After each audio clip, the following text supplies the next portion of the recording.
I am making 6 different kinds of French bread pizza. I cut my hoagie buns in half and then I spread them with butter or margarine. You can see here I paid $2.44 for them. They are normally $3.45. The first one is 3 cheese, and to do that I put red sauce on it. Spread it evenly. Don't put too much. You don't want it super soggy. By the way, the butter keeps the sauce from making your bread soggy. Then for the 3 cheese, I put Parmesan cheese, and I had Fiesta blend, Mexican cheese. I know it's not traditional, but that's what I had. And put that on, and then I also put our mozzarella, and that is the 3 cheese. The next one is 3 meat, and I've got my sauce down again with some Canadian bacon and some pepperonis and some Italian sausage. And then I put the mozzarella cheese on top for that also. The next one I'm making supreme, and I am putting my sauce, and I'm cutting up some pepper and some onion, red, yellow, or white, all will work on there, and then some more sausage and my cheese. Then the next one I'm going to put on is pepperoni with my sauce and pepperoni slices and cheese. Please comment, guys, and tell me what varieties of French bread pizza you make. I'm curious to try some different varieties. The next one is Hawaiian with Canadian bacon and pineapple and mozzarella cheese. And then the next one is barbecue chicken. So I took my barbecue sauce. I also buttered the bread on this one. I'm using canned chicken, but if you have leftover chicken, that's fine. Spreading it on there and then adding some cheese. There are the 6 different varieties that I make. Then I added 2 more supreme on there just because I had it left over. Put it in the oven and baked it. Here is my 6 different varieties of French bread pizza. You can grab a recipe for this French bread pizza and all the variations. The link is in the description below.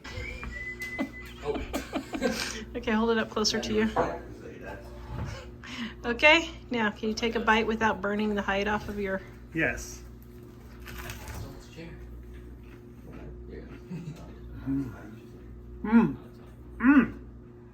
Delish. Yum.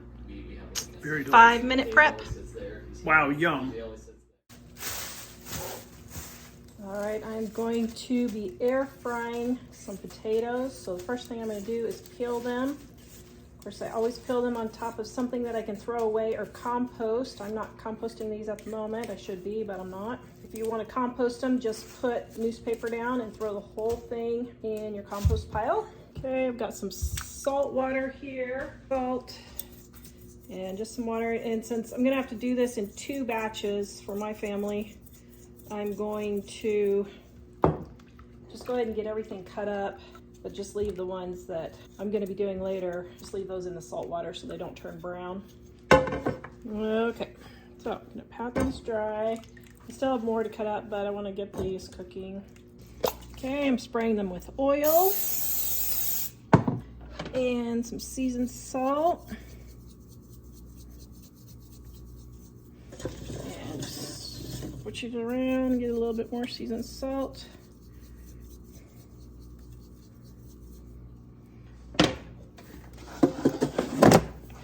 Then we're gonna put it in Jack's incineration station. That's what he calls the air fryer. Okay, 15 minutes and my potatoes are done.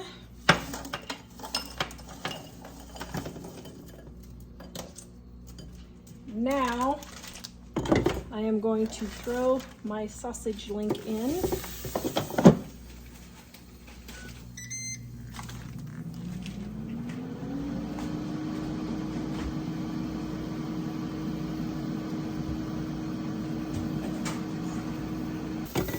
Okay, there is my sausage done in 3 minutes.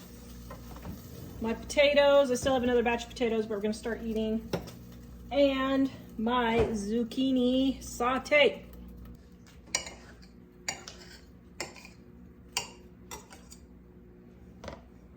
have a bunch of leftovers. I've got chicken and a little tiny bit of green peppers and rice and enchilada sauce and olives and some salsa. So what I'm going to do is make an enchilada casserole. I'm going to spray my pan first. Don't think that's quite enough rice. Let's see. Okay, that's not quite enough rice. All right, I had a fresh pat of rice for Mike's rice for the week for lunches. So, oops, there's a little rock. I have never found a rock in rice. Oh my goodness, that's crazy. Okay, so that's probably a good amount of rice. Then I'm going to cut up my chicken. Use this instead.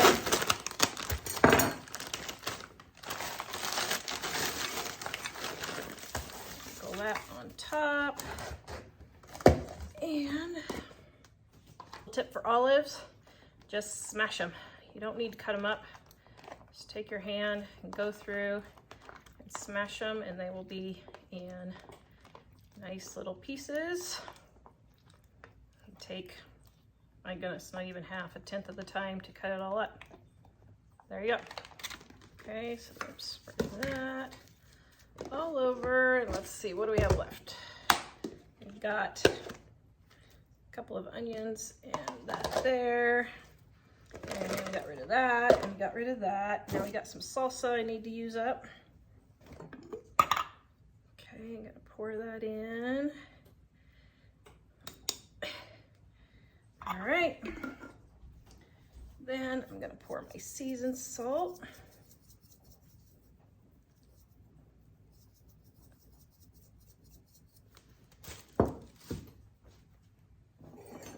And I'm gonna spread my salsa just a little bit better. Then I'm gonna take my enchilada sauce that I have left over, and I'm going to drizzle it all over, just like so. It's a good way to get rid of all the leftovers and clean out the fridge and not have to spend a lot of time doing dinner. Got that spread. Okay, let me get all this in the sink because it's driving me crazy. Okay, now, Fiesta blend. Jack's favorite. Now, here's a little tip.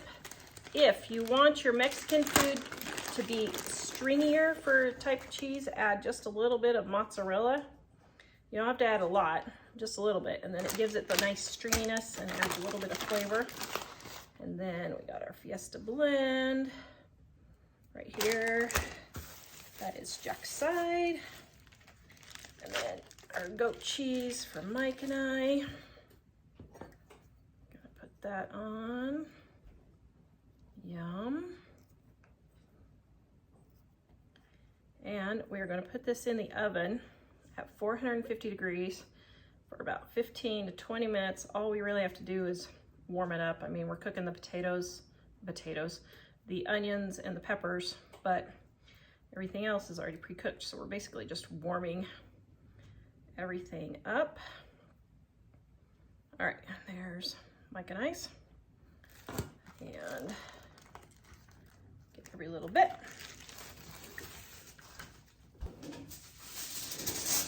All right, I have 5 containers of leftovers containers in the sink. Okay, putting the foil, and I'm putting this in the oven. What did you just say when you took it out of the oven? That looks pretty good. Doesn't it look delicious? Yeah. Do you think? What is it? I would love to eat that enchilada casserole. Oh, yes. I would love to eat that enchilada casserole. To have the taste test, the official taste test. Dun, dun, dun, dun, Here we dun, go. dun. Okay, ready? Thumbnail. Very good. I love this stuff. It's delicious. Is it delish? Yum. Amazing. It's wonderful. Wow, a 3 table pound. That's pretty good. Pounding. It's a 3 get it together people pound. With leftovers. No, man, this is really good. I want seconds, and I haven't finished firsts yet. Okay, now I don't have any egg because we just got back from a trip yesterday. So I'm just kind of winging it here. So this is mashed potato flakes with my seasoned salt, Diana Dime Cookbook, Volume 1. This I use every single day, several times a day. What's making? Breaded chicken? Yes. Is it Parmesan breaded chicken? No, I can make a Parmesan. Do you want a Parmesan? Yes. I would take some breaded Parmesan chicken. Okay. Well, let me find the Parmesan. Do we have Parmesan? Okay, so now I'm adding Parmesan. Okay, so get my chicken here. Had it defrosting. So I'm going to cut it up into chicken tenders.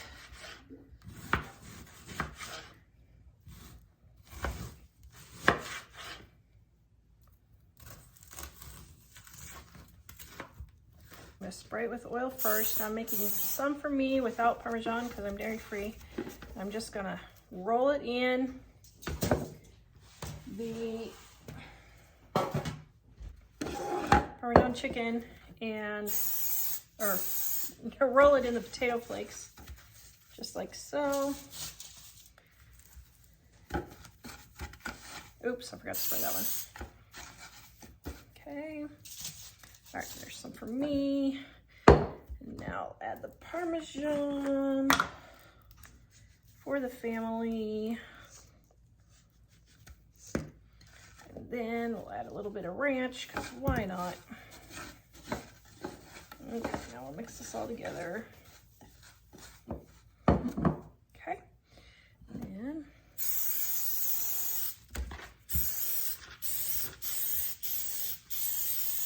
the rest in my pan.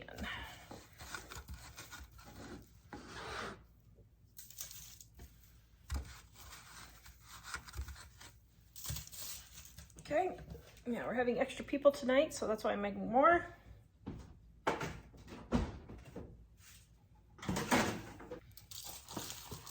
Okay, now see how I have all this left over? I'll put this in a freezer bag and freeze it so I can reuse it for another day, and then I'm not throwing all of this away.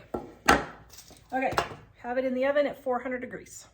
And there is the chicken.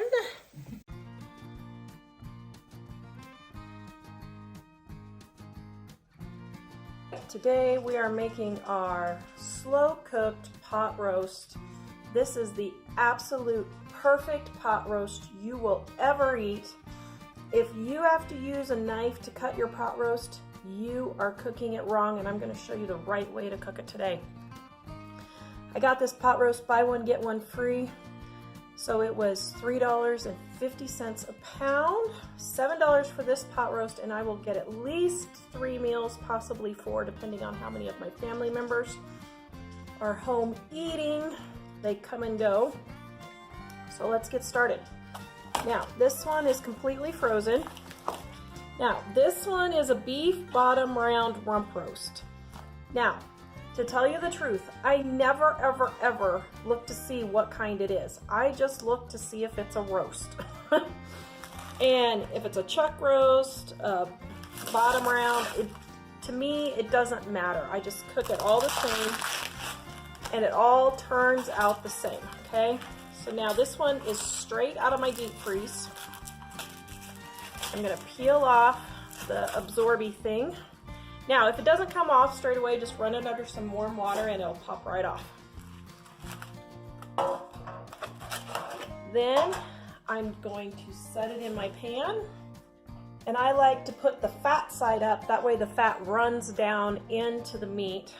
Then I take and liberally season it with my seasoned salt. Take my onion and put my onion in here. Now, this is slightly different than the recipe in our cookbook because I'm gluten-free, dairy-free.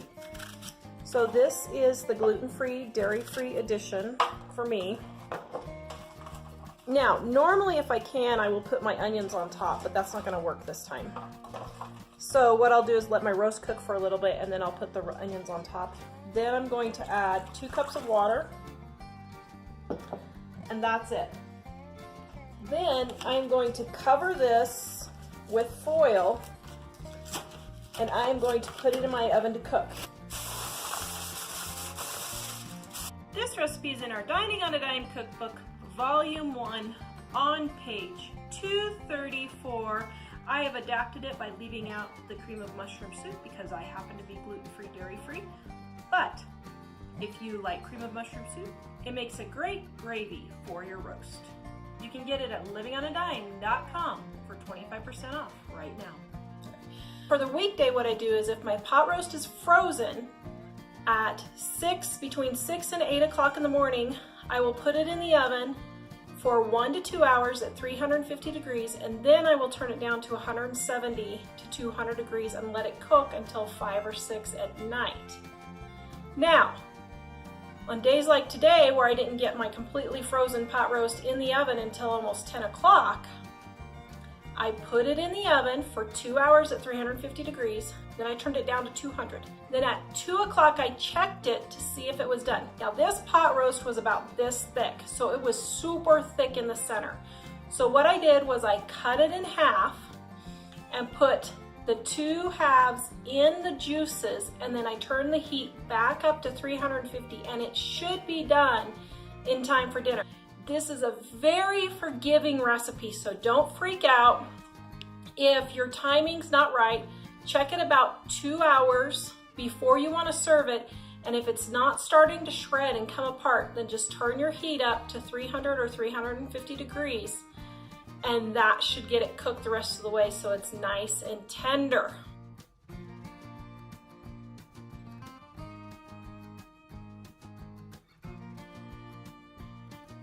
So you can see here I cut it in half about 2 hours before, and your meat should just start flaking apart, just like that. That's how you know it's ready. If it doesn't start just coming apart, put it back in the oven for another half an hour to an hour, and then check it again. You can also spoon some of the juices over the top, and that will make it juicier. Beef sandwiches. This is my gluten-free toast, but here's the boys's. You put a little bit of butter, or in my case ghee because I'm dairy-free, on your bread. It makes it not get so soggy. And then add your roast beef and your barbecue sauce. And if you like onion, you can put a little bit of onion on there. Barbecue beef sandwiches with homemade sweet potato fries.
All right, so we've got our jumbo biscuits, Grand's biscuits. I just get the off-brand, whatever you want. Preheat your oven to 350 degrees. Then what you're gonna do is you're gonna roll out your biscuit and just get it a little bit bigger. All 10 biscuits. Okay, so you're gonna roll it out, put it in an greased muffin tin. Then, this is my hamburger that I pre-cooked. I pre-cooked 5 pounds of hamburger at a time, and then I put it in little baggies and freeze them, and then I already have pre-ground hamburgers. So this dinner literally takes me 5 minutes prep time, okay? Then in each biscuit, we're gonna put a little bit of hamburger in each one. Now, if you want, you could add spaghetti sauce, you could use pepperoni, you could use sausage, you could make a vegetarian one where you just put onions and green peppers and mushrooms. You could do an Alfredo sauce, a pesto sauce, any combination that you want. Then you're gonna top it with cheese. Place them in a greased muffin tin at 350 degrees for 20 minutes. If you're using a dark coated pan like the one I have here, you need to turn your temperature down to 325 degrees. Otherwise, it will burn the bottoms of your cheeseburger bowls. And there are my cheeseburger bowls. These recipes are in the description below and on our website at livingonadime.com. All right, this recipe is maple glazed chicken. Dining on a Dime cookbook, page 2 something. What, 51? Is that right, dear? You can see from all the splatters that we love maple glazed chicken in our house. Okay. As you can see, I got this chicken for $5.24, so that makes it $1.26 a pound. I bought all they had. I think there was like 6 or 8 of them. My chicken is not completely defrosted, which is fine. So, these chicken breasts are actually 2 servings. So, cut them in half, like so, because they're so big. And that also helps them to cook quicker. Okay, now let me spray my pan here.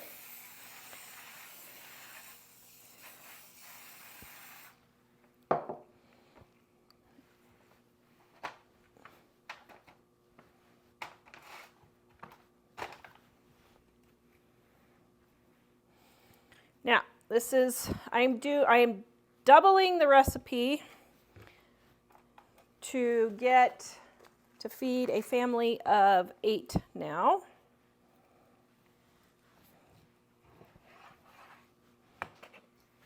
One, 2, 3, 4, 5, 6, 7, 8 is a baby, so that's not going to count.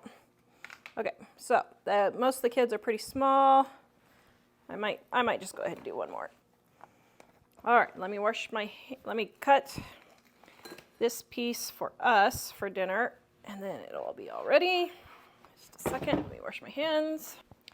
Okay, next I'm going to take my seasoned salt. That recipe is also in our Dining on a Dime cookbook, and I will link it in the description below. It's on our website, Living on a Dime. Sprinkle it with seasoned salt, just like so. Then we're going to put it in a 450 degree oven.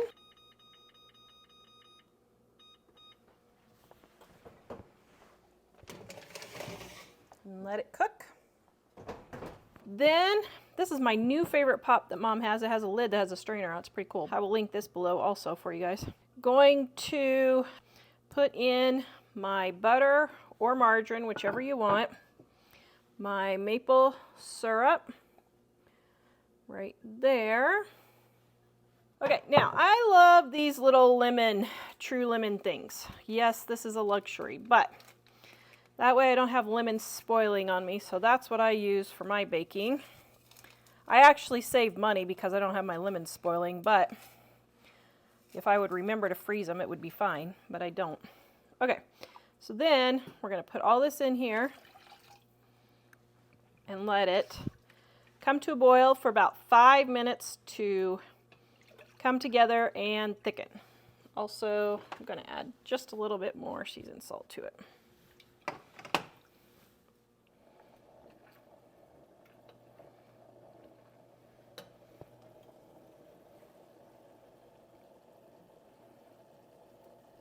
Now, when it's done cooking about, oh, that's not good. What did I just drop in there? Oh, no. Oh, dear. Okay, this is a situation. A crisis is being averted as we speak. Maybe. Oh, no, it's getting worse. Oh, dear. Oh, my. Oh, dear. Oh. Now it's going to melt to the floor. Okay. All right, this is my silicone mat. Now can I get it back under? Oh my, oh no, now my pot holder is on fire. Oh dear. Okay, oh dear. Now I'm burning myself. Okay. This is not exactly how I would recommend doing this. Ow, let me go put water on my burn.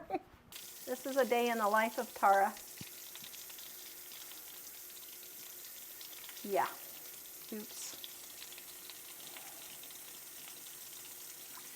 But see, look, dear. God gave me this moment to enjoy the beautiful tree with the leaves falling, the cleaned up garden for the winter, the light, gentle rain. What do you think, dear? I think that's true. Now, for those of you like me who have issues burning yourself, I always keep some aloe with pain relief in the cabinet to put on immediately. Yes, back to what we were doing. Now I've got my chicken here, so I'm going to put my maple glaze over the top. Oh my goodness, yum. And I'm going to let this finish baking. Okay? Doesn't that look good?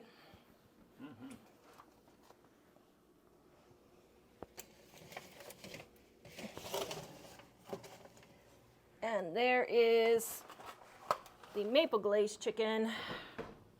Now, since this sauce is so thin, I'm going to let it reduce just a little bit. So I'm going to pour it in the pan and cook it down just a little bit so it's a little bit thicker. What I'm going to do is I've got a little water here, and I'm going to sprinkle just a bit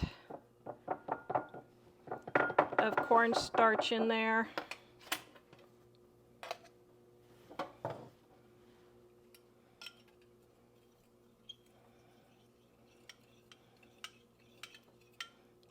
Pour it in, bring this to a boil, and it will thicken up.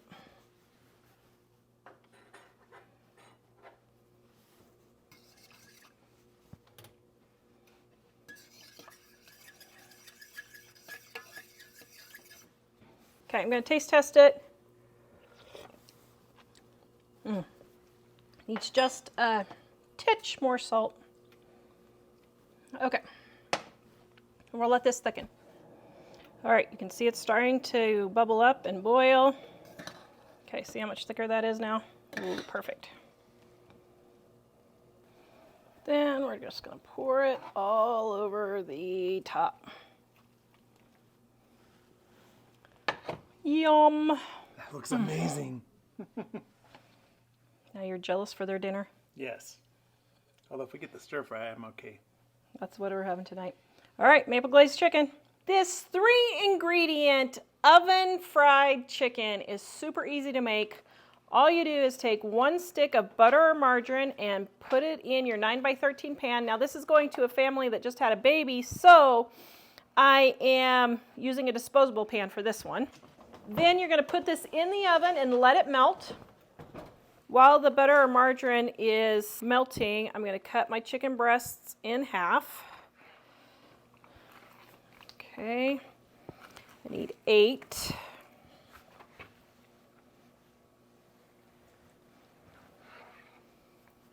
I just realized this is for the home ec teacher at school. It better taste good or I'm in trouble. Oh no. This is going to be our dinner tonight. After your butter or margarine is melted, add your seasoned salt to your baking mix. Seriously, this is a 3-ingredient recipe, guys. Butter or margarine, baking mix, and seasoned salt. That's all you need. All right, get a good, generous dose. Then Look, it isn't that cute. Oh, I love gnomes.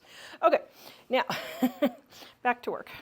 Stir your coating with your baking mix. Okay, so then what you're going to do is you're going to dip your chicken in your butter or margarine, and then you're going to put it in the pan.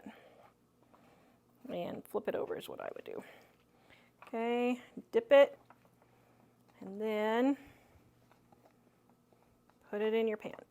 You know what? I'm just going to dip all of these here real quick. Just make it all. I believe in mass production. Henry Ford and I would have been great friends, don't you agree? Yes. Okay, then we got in here. There we go. Then we're coating it. There we go. And just a minute, coat the last one, and then I'm going to squish. Okay.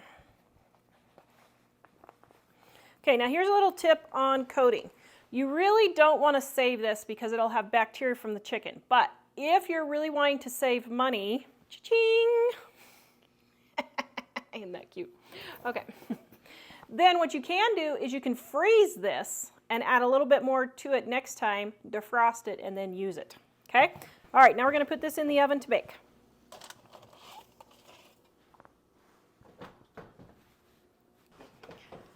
All right. Oh, yum. There is the oven fried chicken. Oh my goodness. Doesn't that look delicious? Eating the coleslaw in Dining on a Dime Cookbook, Volume 1 on page 194. Now, I'm making coleslaw to go with dinner for a friend that had a baby, but this is also going to be our dinner of stir fry, so I'm combining them both. All right, so first I'm going to grate my cabbage and my carrots.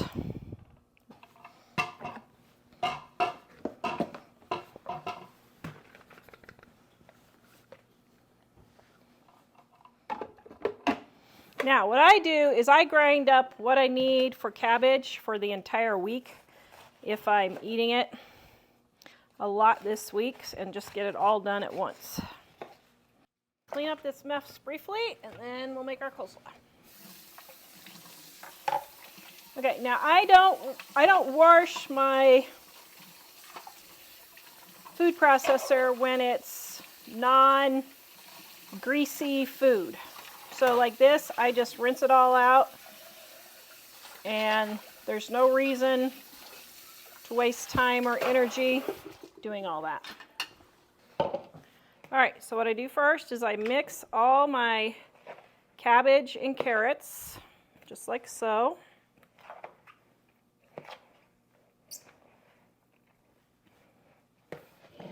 Then, since I'm using it for a couple of different things, okay, so I have my coleslaw here, and now I'm going to add my mayonnaise and just a little bit of sugar, and that's all you do. It's like super simple. If you want to mix your mayonnaise and sugar together before you put your coleslaw in, you can, but I don't. I just mix it all together. If there's not enough mayonnaise, just put a little bit more in until it's all nice and moistened. Oh, yum. Okay, now this is one chicken breast, semi-frozen because it's a lot easier to cut. And I'm going to cut it into smaller pieces. Now normally I use shredded chicken for this because I always have shredded chicken left over. But this time I happen to have a chicken breast left over. So I'm going to cut it up into teensy tiny pieces for stir fry. And this is going to be our dinner tonight. Some of those are still pretty big, so I'm going to cut those up, but about that size. Now, this is going to feed 3 people. And to go with this, I'm going to make rice, Dining on a Dime, Volume 1, page 181. Right here is the directions. And on our website, livingonadime.com. And the link is in the description below. Now this is the pan method. You can use a rice cooker if you want, but I'm showing you how to make it in a pan if you don't have a rice cooker. All right, so we've got our water. We're going to put a generous sprinkle of salt in, then an oil. Butter or margarine is fine. Mike's likes olive oil. And then we're going to add our rice.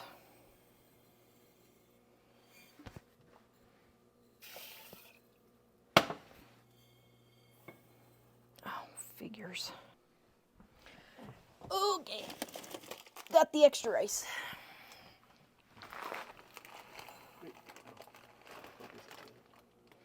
Okay. No, I don't rinse my rice or anything like that. Then just put the lid on, bring it to a boil, and then you're going to turn it down to medium high and let it cook until the rice has absorbed all the water, about 20 minutes. Okay, as soon as you see your rice boil, turn your rice down to medium low so it just stays on a simmer. That way it won't boil up all over your stove and make a giant mess. Ask me how I know. I watch it for just a minute to make sure it's not going to boil over, and then when it slows down, if it looks like it's going to, you can just knock the bubbles down real quick. All right, then after about 20 minutes, you can see all those holes. That's how you know the rice is done. Look at that nice fluffy rice. Okay, now, oh, perfect homemade rice. This stir-fry recipe is adapted from my recipe in Dining on a Dime Cookbook, Volume 1 on page 255. Now, my family doesn't like peanut butter. Mike doesn't like peanut butter in his stir-fry. So, we're adapting it for him. And I don't have celery on hand, but I'm just going to use extra green peppers and onions. So, you can adapt this to however you want. All right, got my pan with my olive oil. And I'm going to sprinkle in my onions from my garden. Well, let's just use them all. There we go. And my peppers from my garden, and we're going to just cook these just a titch.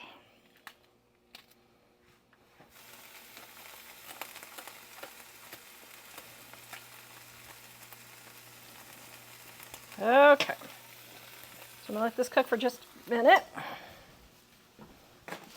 Okay, I'm going to put my chicken in next. I'm just going to get this all cooked and browned.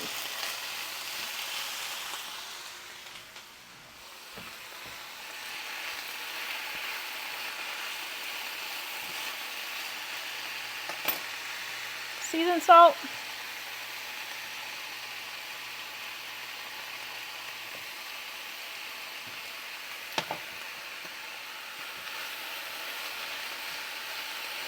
Smells good. Thank you. Okay, so now I've got my chicken all brown, so I'm going to put in my cabbage. Not using it all because some of this is going for coleslaw. Okay, so now while this is cooking down, I'm going to make my sauce.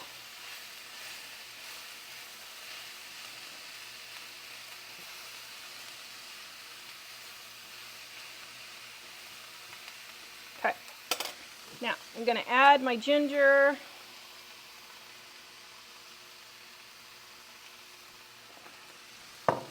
And my seasoned salt, which has garlic, onion, paprika, and salt in it. This recipe is in the description below and in our Dining on a Dime cookbook. Okay, now while that's cooking, I'm going to put a little bit of cornstarch in water to make a little bit of a sauce here.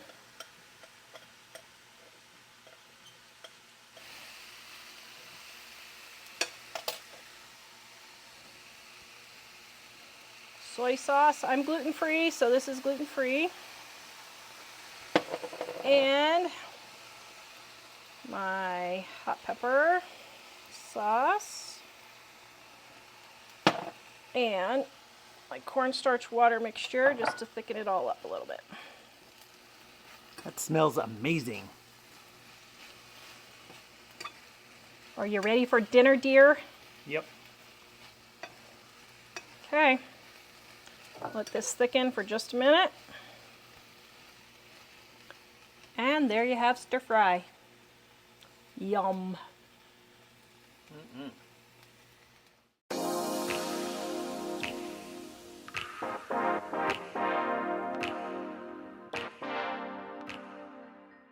make this recipe, I have my cornstarch, my flour, and my seasoned salt in my bowl. I'm going to take my chicken, dip it in my egg. Then I'm going to coat it in my flour mixture. Make sure it's well coated. Then I put them on a plate and spray one side really well with cooking spray. Then place the cooking side spray upside down in your air fryer. Then we're going to spray the other side with cooking spray. All right, if you want to make sure your chicken is done, just put in a meat thermometer and it needs to be 165 degrees. Mine's done. We're going to put it on our plate. You have yummy chicken nuggets. So in your breadcrumbs, you want to add seasoned salt. And if you would like, you could add some paprika or some taco seasoning, chili powder, anything like that. Okay, so now these are super thick chicken breasts. So what I'm going to do is I'm going to go in and cut them in half just so they don't take so long to cook.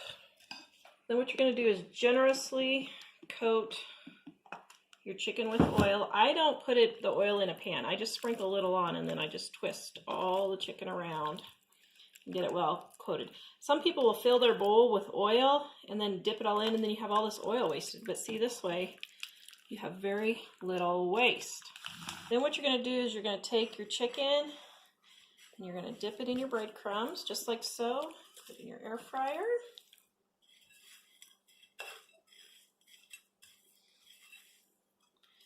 Then we're going to fry this for 7 minutes. Turn it over, fry it for 3 to 4 more minutes.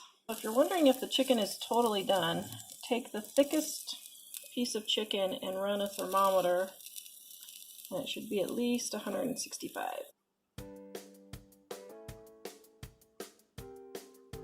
I've been decluttering all day and I am super tired. This is one of my really fast recipes. Spray a pan. Now you can line a pan if you want instead, if you don't want to do cleanup. Take chicken thighs and put them in your pan like so. I only need 4 for today. Now I'm going to put a little bit of cooking spray on top to brown it. Then I'm going to add my seasoned salt. Now I'm going to let this cook for about 15 to 20 minutes.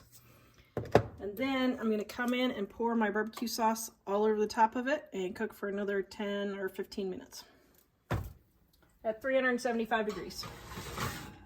Okay, it's been about 15 minutes. And I probably should let it go a few more minutes, but that's fine. I have a show to do. So I'm going to put this all over the top. Let it cook for about another half an hour and then have Jack take it out of the oven and half of it will probably be gone.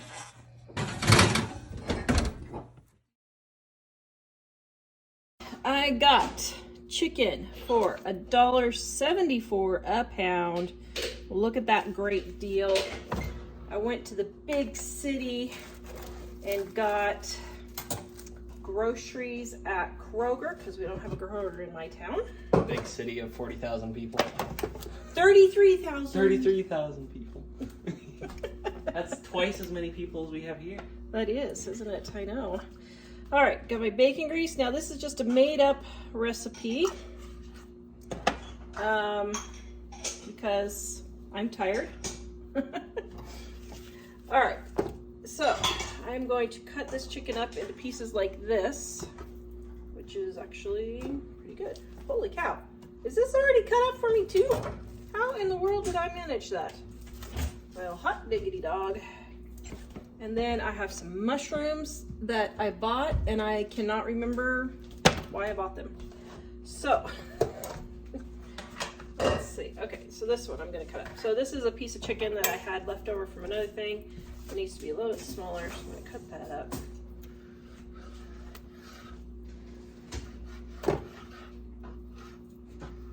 All right, now I'm gonna take my seasoned salt that I always keep on my stove. This is garlic powder, onion powder, paprika, salt, and pepper.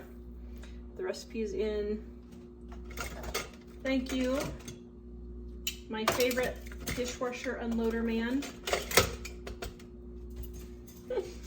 And this way I'm not pulling out several bottles every time I need to season stuff. I don't go in and buy season packets.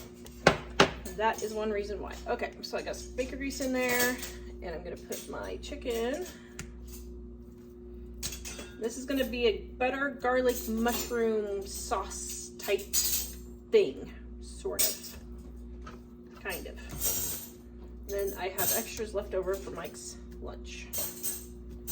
Shove them all in there. Okay, there we go. Okay, so now I'm gonna go wash my mushrooms.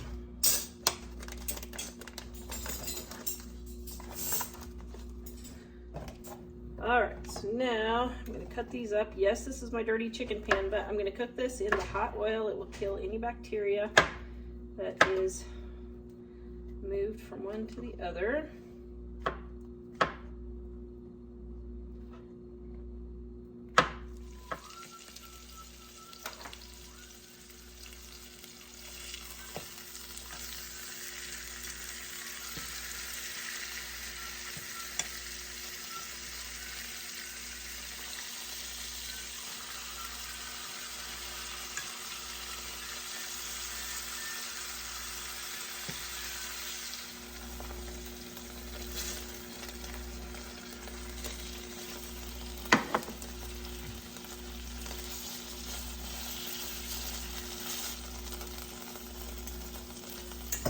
Okay, so now I'm gonna take and add some butter.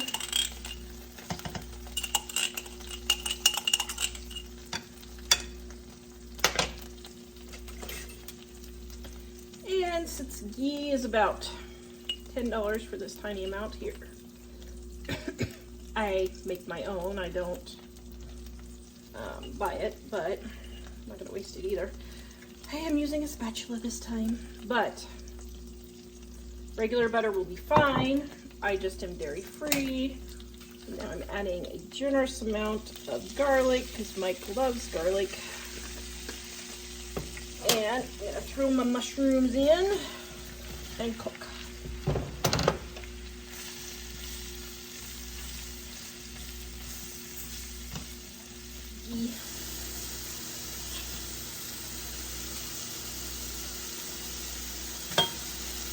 Okay, well, not quite that amount. I got this one out of the fridge.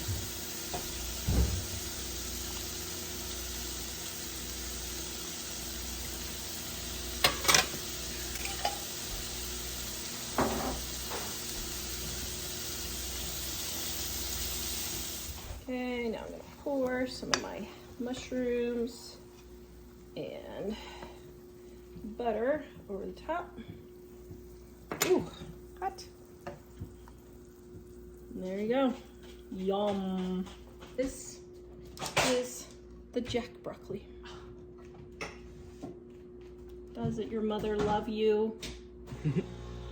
Oh man, I forgot a reaction shot. Okay, so now you have to pretend like this is your first bite. Is it delicious? It is really delicious. I love mushrooms. Chicken and mushrooms, and Tarzan does an amazing job. Here. Okay, here. Now pretend like this is your first bite. You ready? Go. What's this? It's chicken mushroom. Garlic chicken mushroom. Is it delicious? It's a taste sensation. Actually, man, I've had stuff that's not nearly as good as this at restaurants. This is really good. Thanks. It's because I made it extra garlicky for you. Oh, I'm sure. That makes all the difference. I got pork chops on sale for $1.99 a pound. So I decided to make some Montreal pork chops. I lined my baking sheet with foil to make cleanup easy. Then I sprayed my aluminum foil with some oil to keep my pork chops from sticking to the foil. Now, this recipe for the Montreal seasoning is in our Dining on a Dime cookbook, volume 2. I just liberally sprinkled some on each side of my pork chops. And then after I arranged them on the baking sheet, put them in the oven at 425 degrees for about 15 to 20 minutes. Then I checked them to make sure that the temperature of the pork chops was 145 to 50 degrees. That's how you know they are perfectly done but not overcooked. Then to go with these pork chops, I made some au gratin potatoes from our Dining on a Dime cookbook, volume 2. These are so easy. Here's a little tip. I peel my potatoes over the bag when I'm done, or I put a Walmart sack or newspaper, anything you want, and I peel on top of that, and then I just bundle the whole thing up and throw it in the trash or the compost pile. Makes cleanup very easy. Then I added some salt to some water. If you guys watch my other channel, yes, that is my uranium glass salt shaker that I just found out is radioactive, so pretty funny. But we're all still alive and none of us are glowing, so I guess we're okay. Then I decided to slice my potatoes into my pan and was not even thinking I meant to slice them into the water. So I went back in, took the potatoes out, threw them back in the water. The salt water keeps the potatoes from turning brown as they are baking. Then I got all my potatoes laid. I did about 2 layers. You can do 1 if you want, but I did about 2 layers. Then you can take butter or margarine. You can see I'm scraping out the last of my margarine tubs. Butter hasn't been cheap lately, so I got dairy-free margarine so that I could eat it. But just put little dollops of butter all over the top, and you can add some salt and pepper if you want. I like to use my seasoned salt mix, which is also in our Dining on a Dime cookbook, volume 1. And then just wrap up your potatoes and put them in the oven, and I let them bake with my pork chops. Then about 5 minutes before the pork chops were done, I guess I didn't hit record and I thought I had, but about 5 minutes before the potatoes are done, I sprinkled them with cheese, put the foil back on and let the cheese melt, and then I took them out of the oven. Then you can see our luscious pork chops right there. Thank you. Whoa, you got super cheesy. Very cheesy. Dragged it across the entire table. Trying to focus on the thumbnail taken. What's your opinion? Very tender. Is Yum. it delish? It's delish. Oh, it's perfectly seasoned. Oh, thanks. All right, I got my pan here. My last few cubes of frozen bacon grease. Right there. And I had to quick defrost my pork chops. Ooh. And I am out of my seasoned salt, so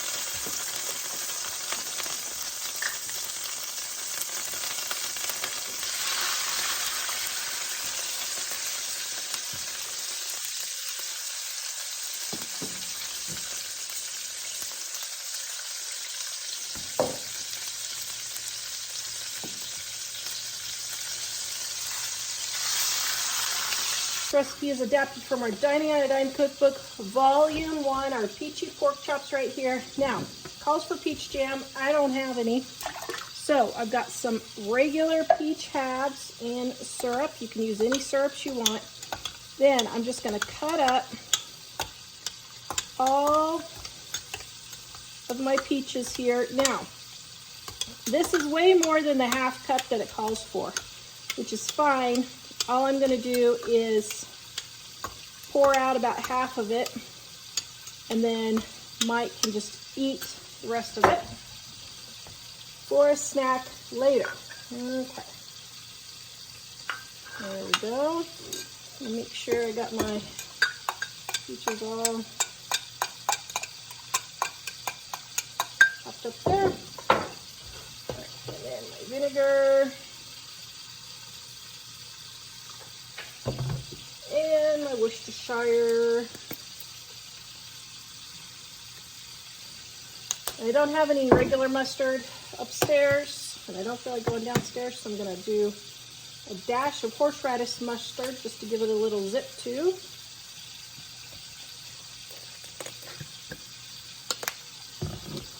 And my Tabasco. This recipe is in the description below. And I'm just going to stir it up just like that.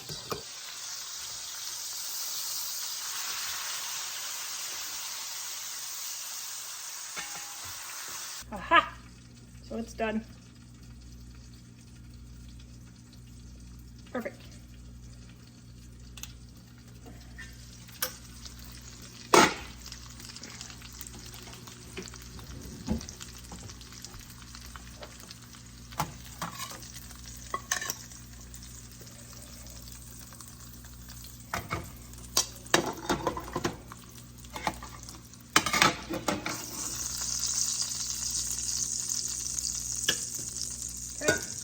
I'm going to take my peach sauce, get all that yummy goodness.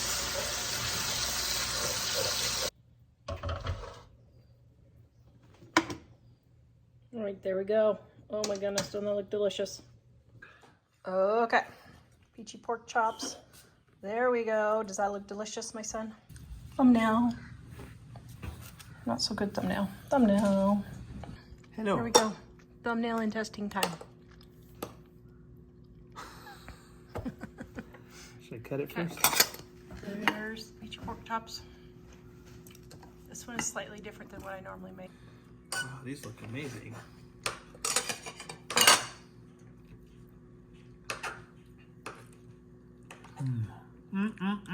Delicious. I added horseradish this time though. There you go. I am running out the door and I am making my roast sticky chicken with chicken thighs, but I'm adding a little bit of a different twist. So here's my flavoring. So here's my seasoning that I made from my roast sticky chicken, the big one.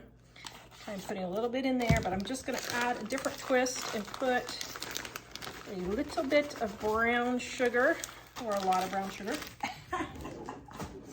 Okay, and then I'm gonna mix this all together, just like so. Yum. Have my aluminum foil here to line my pan to make cleanup easier. Now, here's a little tip. I found this foil unopened at a garage sale for, I can't remember if it was 50 cents or $1, and it was completely unopened. So guys, look for alternate places to find your foils and your plastic wraps and all of that to help you save money. Okay, so I've got my chicken thighs. I'm gonna put them in here. Then, just going to sprinkle some on the bottom.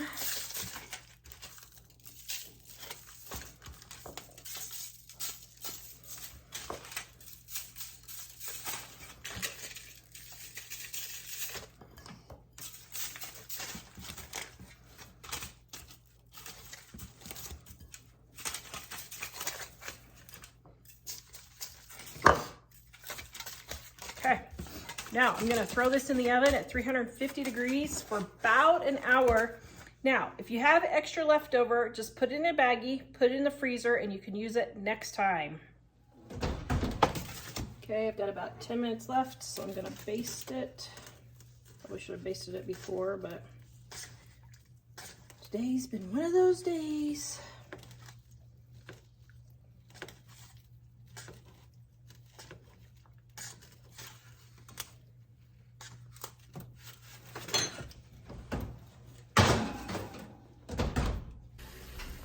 Okay, I've got my roast sticky chicken. Oh, yum. I turned the broiler on just a second, so that's why the tops are just a little bit black there, but that's okay. I just wanted my skin to get extra crispy. So we've got steak potatoes. What do you call these? I can't remember what I call these. Wedges. Anyway, steak potato wedges, broccoli, mom broccoli, dad broccoli, kid broccoli. Yum. So you can see I got my chicken for $2.87 a pound right there. This is one of our easiest dinners. I take 2 of these, and I have a husband and 2 teen boys, and I just make chicken bites just like so.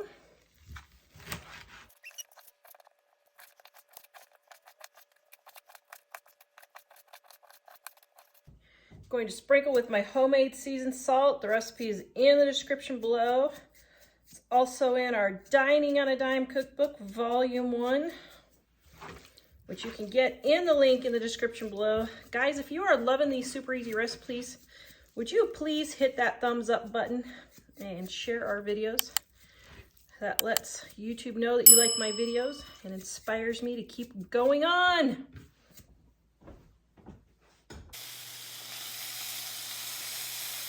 Okay, they're pretty much cooked through. While I'm waiting for my rice and my broccoli to finish, I'm turning off the heat and just letting it finish cooking with the heat. Pour out the extra water first. Okay. Okay. Broccoli. Kids broccoli. Dad broccoli. There, I'll put the rest on hers. See, am I a mother of 4 children or what? Yep. There is the cooked chicken. Okay. And let's put some on. Right there. Put some on. Right there. Put some on. Right there. What? Just laughing at the kids. Broccoli. Okay, now rice. There we go. Ooh, it should be going a little bit more. Hold on. Boop.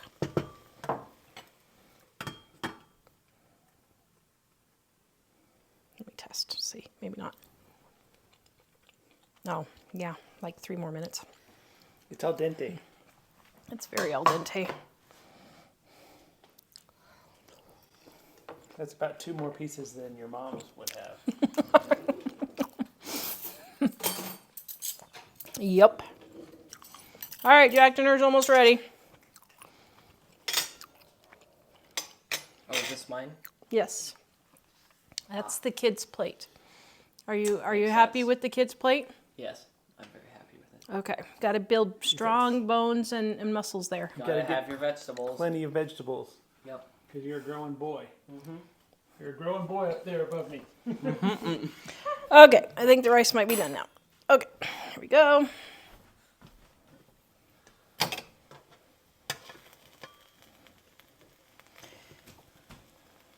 Okay, one. This is my easy meal, less than 20 minutes. It would have gone even quicker if my rice would have already been made, but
for thighs and quarters and drumsticks, this is how I do it. Now, I didn't have any chicken thighs on hand.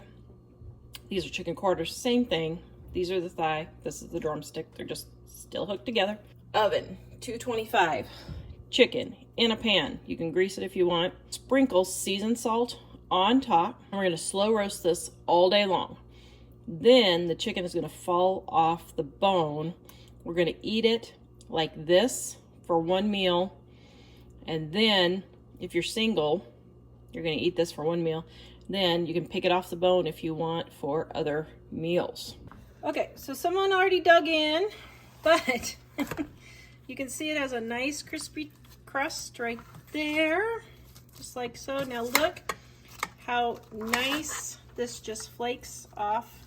See how nice and tender that is? It just falls off the bone. So then I just pick it off the bone if I don't want to eat it like this and make soup out of it, boil the bones and make soup, or you can make chicken noodles, or you can make chicken pot pie, any of those things. So that is the proper way to cook it so that it's nice and tender and comes off the bone really clean. Yum. I have my water in my pan. I have my leftover chicken and the chicken broth that was still in it. My chicken is very tender. Don't even need a knife, actually. Okay. Pour all that in there. It is gardening season. Ain't nobody got time to cook. So, my leftover shredded chicken. Okay, got my onion here.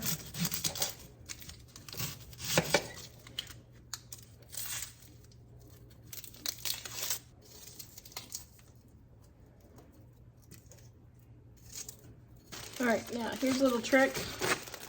I cannot find my potato peeler, so just take a knife and just scrape off, just like so.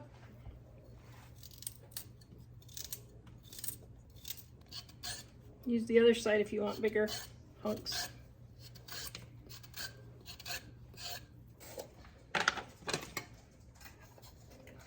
My chicken bouillon.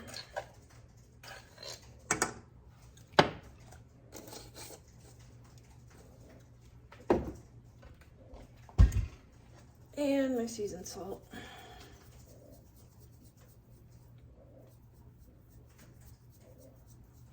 All right, we're just gonna let that warm up about 15 minutes or so until the carrots are cooked. Okay, so my chicken is all done. I've got cornstarch with some water here, and I'm going to add this to my boiling chicken to make it a little bit thicker. And then I'm gonna check my spices. Probably needs more salt because the world needs more salt, people. Okay, put that in there. So we're gonna let that cook for just a minute to make like a gravy type sauce for our chicken. Now I might need more bouillon, might need more salt, I don't know, we'll see. Well, it's pretty good.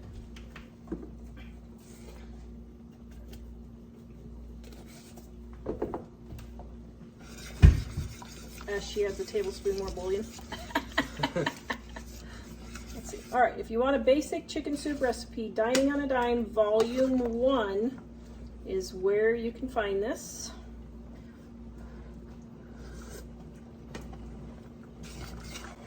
Oh shoot, did I get too salty now? No, I hope not.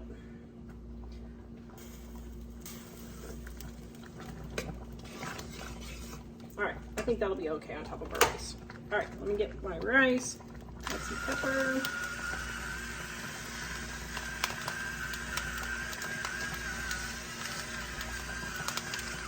So here is our rice and our chicken. And there you go, all in one. There. Okay, thumbnail, very nice thumbnail. Okay, now. Oof. It's super hot. Don't burn the hide off your mouth. Super hot.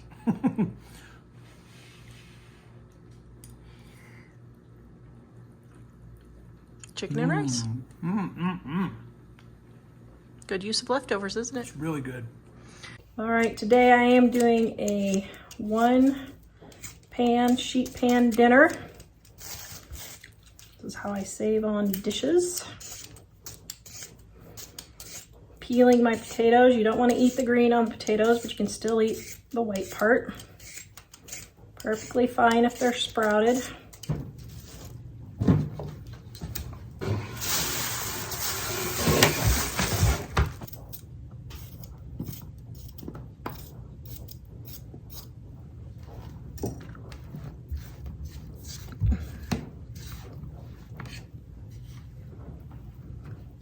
Okay, I had extra potatoes that I decided to go ahead and just chop up, and I lied.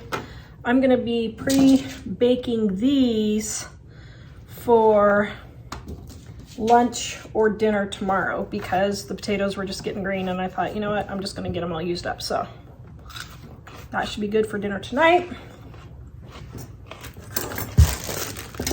All right. Then our carrots, make sure they're not dead. That one is.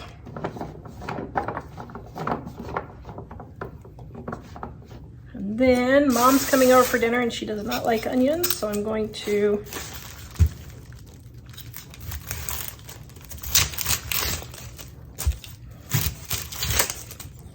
cut the onion up separately.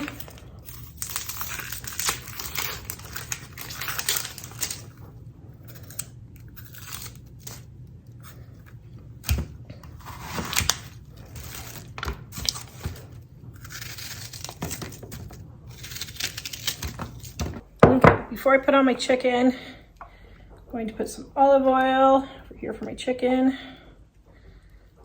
all over, and just my seasoned salt.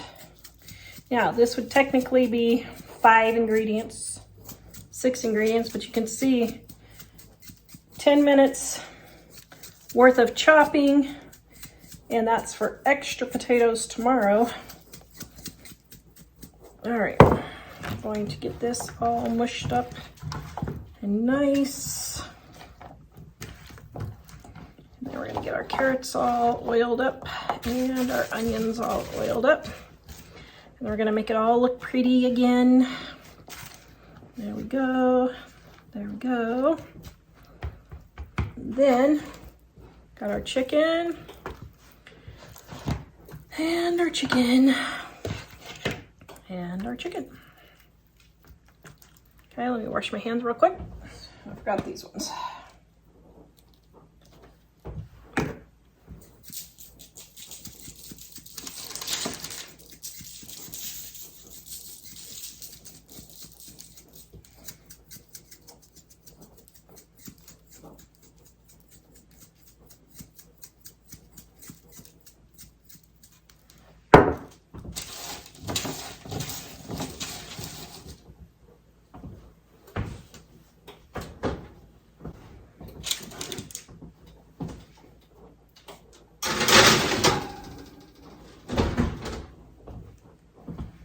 All right, then we're gonna put it in the oven.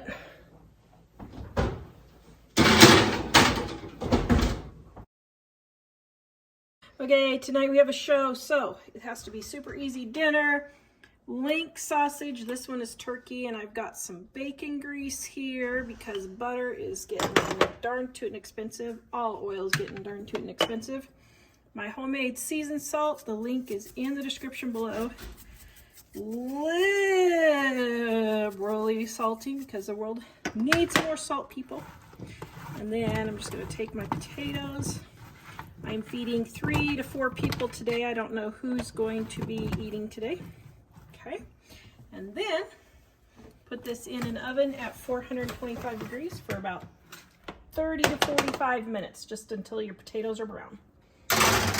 Okay, it has been about 30 minutes or so, and you can see they are pretty brown. There you go, just like that. Now I'm gonna leave it for about 10 or 15 more minutes just to get a little bit more brown.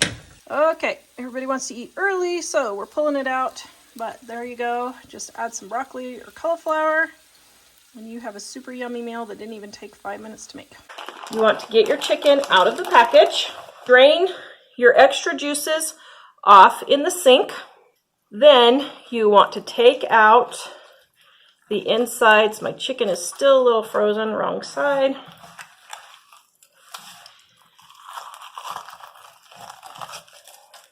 So then what we're going to do is we are going to take, and inside the cavity, we're going to take our seasoned salt. You do not need to wash your chicken before you cook it. All that does is splat chicken germs all over your kitchen, and no self-respecting germ would live to the proper cooking temperature. So you don't need to worry about it. Now, I stuff as many onions as I can inside, along with my seasoned salt. And then I just place the rest of them around my chicken. Then all I do is put this in an oven at 275 degrees and let it cook all day long for 5 to 8 hours, depending on when your dinner is. Baste occasionally every 1 to 2 hours if you want, or just the hour before it's ready, that's fine. If you want, you can throw some potatoes or carrots in with this the hour before it's done also. That's how simple it is. Let me get this in the oven and I'll show you what it looks like. If you're worried about your chicken being done, just put a meat thermometer in it. It needs to be 165 degrees or more. You don't need a meat thermometer though to check and see if it's done. All you have to do is put in a fork and see how easily that just falls apart.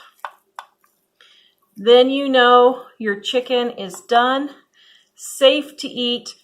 If you're not quite ready for dinner and your chicken is all nice and golden, just turn your heat down to 170 degrees to keep it warm, and basting it every 30 minutes to an hour. You have beautiful roast chicken. The recipe is in the description below. Please visit us at livingonadime.com.